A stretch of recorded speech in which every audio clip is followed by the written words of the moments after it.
आपका स्वागत है आपके अपने चैनल बिल्डिंग शिक्षा वनिता चंद्रा में।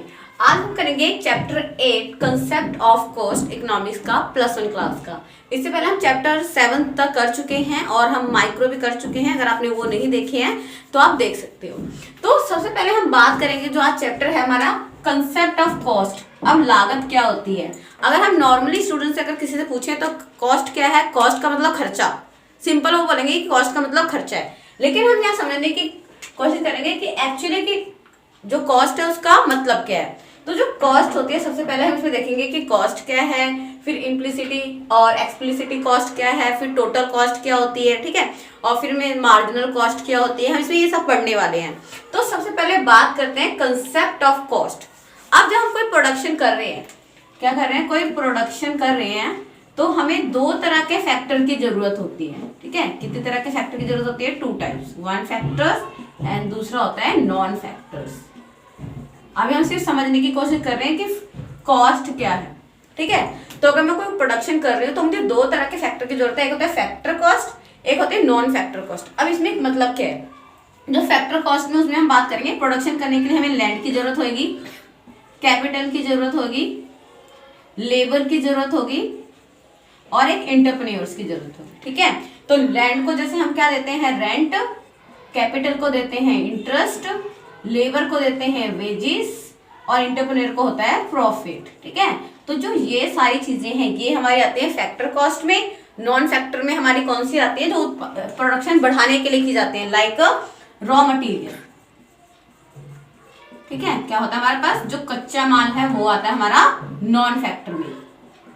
ठीक है, तो जब हम इन दोनों की कॉस्ट को मिलाते हैं किसी प्रोडक्शन करने में तो हम उस सबको बोलते हैं कॉस्ट।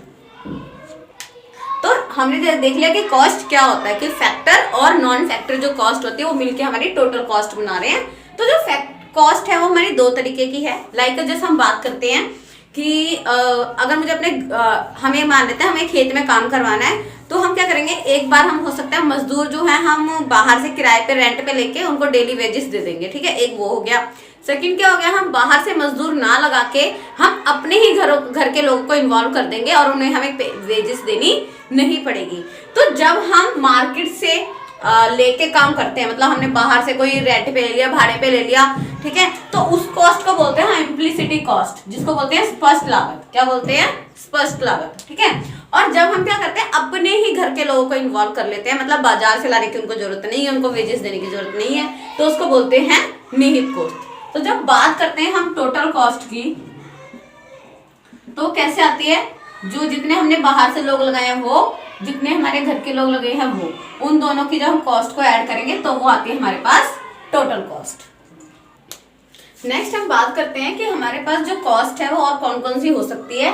तो आपको ये 1 मार्क्स में पूछ सकते हैं कि बताओ कौन सी कॉस्ट, इम्प्लिसिटी कॉस्ट कौन सी है, सेलिंग कॉस्ट कौन सी है, प्रोडक्शन कॉस्ट कौन सी है। ठीक है, तो सबसे पहले हम बात करते हैं selling cost and the production cost की। तो सेलिंग कॉस्ट क्या होती है? विक्रय कॉस्ट। जैसे हमने कोई प्रोडक्शन कर रहे हैं, ठीक है, तो प्रोडक्शन में हमने बात करी हमें प्रोडक्शन के लिए क्या चाहिए? लैंड, कैपिटल, एंटरप्रेन्योर्स और लेबर। ये 4 हमें फैक्टर हैं। ठीक है, प्रोडक्शन फैक्टर जो इन पे कॉस्ट लगती है उसको तो बोलते हैं प्रोडक्शन कॉस्ट। ठीक है, कि लैंड का मैंने रेंट दे दिया, लेबर को मैंने वेजेस दे दिया। ठीक है, तो ये होती है हमारी प्रोडक्शन कॉस्ट। लेकिन जब बात करते हैं सेलिंग कॉस्ट की, अब जैसे मैंने कोई बिस्किट बनाया, अब मुझे बिस्किट बनाने के लिए मुझे उसकी एड की जरूरत पड़ेगी, ठीक है, उसकी ब्रांड की जरूरत पड़ेगी। तो मतलब बेचने के लिए मैं कौन कौन सी उस पर लागतें लगा रही हूँ, कौन कौन सी कॉस्ट लगा रही हूँ ताकि वो ज्यादा बिके। तो उस बिक्री को, मतलब उस पैसे को लगने को क्या बोलते हैं? सेलिंग कॉस्ट, मतलब विक्रय लागतें। ठीक है, उसके बाद हम बात करेंगे इसमें शॉर्ट रन कॉस्ट। ठीक है, मतलब अल्पकालीन लागतें। अब जैसे हमने पिछले चैप्टर में पढ़ा था कि हम कुछ जो चीजें हैं उनको शॉर्ट टर्म में परिवर्तन करके, मतलब चेंजेस करके प्रोडक्शन को बढ़ा सकते हैं। तो कौन कौन सी होती है हमने बात करा था, एक होती है हमारे पास फिक्स, एक होती है वेरिएबल। ठीक है, तो टोटल कॉस्ट और हमारा फॉर्मूला एक और बन जाता है हमारे पास कि टोटल कॉस्ट निकलता है total variable factor, total fix cost. ठीक है, वेरिएबल को बोलते हैं हमारे पास परिवर्तित लागतें। आई बात करते हैं कौन कौन सी होती है, इसमें बोलते हैं बंधी लागतें। ठीक है, मतलब वेरिएबल और यहाँ पर फिक्स। तो टोटल फिक्स फैक्टर क्या है? जब हम प्रोडक्शन कर रहे हैं तो जैसे लैंड हो गया, कैपिटल हो गया, इनको हम चेंज नहीं करते, ये टोटल फैक्टर कॉस्ट है। जब हम जिसको चेंज कर लेते हैं, जैसे हमने लेबर को चेंज कर लिया या रॉ मटेरियल को चेंज कर लिया, तो वो क्या है हमारा टोटल वेरिएबल कॉस्ट। तो इन दोनों को मिला के हमारी आती है टोटल कॉस्ट। नेक्स्ट स्टार्ट करते हैं हमारे पास फिक्स कॉस्ट। जैसे हमें बोलते हैं फिक्स कॉस्ट होती है, एक वेरिएबल कॉस्ट होती है। तो फिक्स कॉस्ट में हमारे पास क्या है, जैसे हमारे पास यूनिट 0, 1, 2, 3, 4, 5, ठीक है। तो प्रोडक्शन जो है वो हमारा क्या, चाहे 0 हो रहा है, चाहे 1 हो रहा है, 2, 3, 4 कितना भी हो रहा है, लेकिन जो फिक्स कॉस्ट है मतलब लैंड है या कैपिटल है, वो क्या है हमारे पास फिक्स है, 10, 10, 10, 10, 10, 10। और ये हम किस में बात कर रहे हैं, शॉर्ट रन में, ठीक है। तो इसी को हम ग्राफ पे देख लेते हैं। ग्राफ पे हमारे पास आउटपुट है और ये हमारे पास टोटल फिक्स कॉस्ट है। तो यहाँ पे जो हम प्रोडक्शन 1, 2, 3, 4, 5, 6 कर रहे हैं, लेकिन जो टोटल फिक्स है वो क्या है हमारे पास फिक्स है, ठीक है। तो ये हमारे पास डायग्राम है इसका, किसका, टोटल फिक्स कॉस्ट का, और ये हमारे पास हमारा टेबल है टोटल फिक्स कॉस्ट। नेक्स्ट बात करते हैं हमारे पास वेरिएबल कॉस्ट, जिसको बोलते हैं परिवर्ती लागतें। तो ये वो लागतें होती हैं कि चाहे हमारा प्रोडक्शन 0, 1, 2, 3 कुछ भी होता है, तो हम प्रोडक्शन बढ़ाने के हिसाब से इनको चेंज कर सकते हैं। अगर हमारे पास प्रोडक्शन 0 है तो हम वेरिएबल कॉस्ट नहीं लगाएंगे। वेरिएबल कॉस्ट में हमारे पास लेबर आ जाएगी और हमारे पास रॉ मटेरियल आ जाएगा, ठीक है। तो जब हमारा प्रोडक्शन 0 है तो हम वेरिएबल कॉस्ट 0, प्रोडक्शन 1, हमने टोटल वेरिएबल कॉस्ट कितनी कर ली, 10, 2 के बाद 18, 3 के बाद 24, 4 के बाद 28। मतलब जैसे जैसे प्रोडक्शन बढ़ रहा है वेरिएबल कॉस्ट को हम बढ़ाते जाते हैं। तो उसको जब ग्राफ पे देखते हैं तो हमने देखा कि हमारे पास क्या है, जब प्रोडक्शन 0 था तो टोटल कॉस्ट हमारी क्या थी, टोटल वेरिएबल कॉस्ट 0। जैसे जैसे प्रोडक्शन बढ़ने लगा हमारी वेरिएबल कॉस्ट भी बढ़ने लगी। तो उसमें एक चीज याद रखना, जो टोटल फिक्स कॉस्ट है वो हमारी 0 नहीं हो सकती, लेकिन टोटल वेरिएबल कॉस्ट है वो 0 हो सकती है, ठीक है। चलो इसका हम नेक्स्ट करते हैं इन दोनों के रिलेशन में। तो हम देखते हैं फिक्स कॉस्ट, वेरिएबल कॉस्ट और टोटल कॉस्ट। तो हमने बात करा फिक्स कॉस्ट में हमारे पास क्या क्या आता है, लैंड और कैपिटल।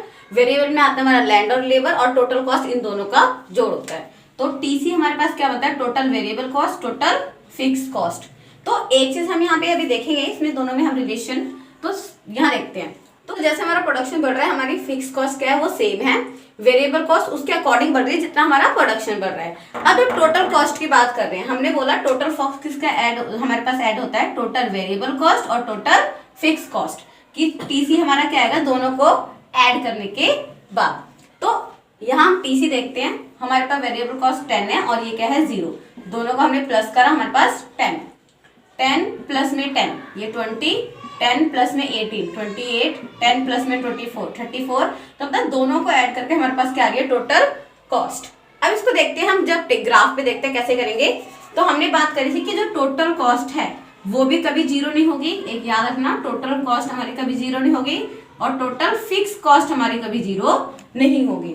तो यहाँ देखते हैं, तो हमने देखा टोटल कॉस्ट तो हमारी टोटल फिक्स कॉस्ट तो कांस्टेंट है, वो चेंज नहीं हो रही है, चाहे प्रोडक्शन कुछ भी हो रहा है यहाँ पर ABCD।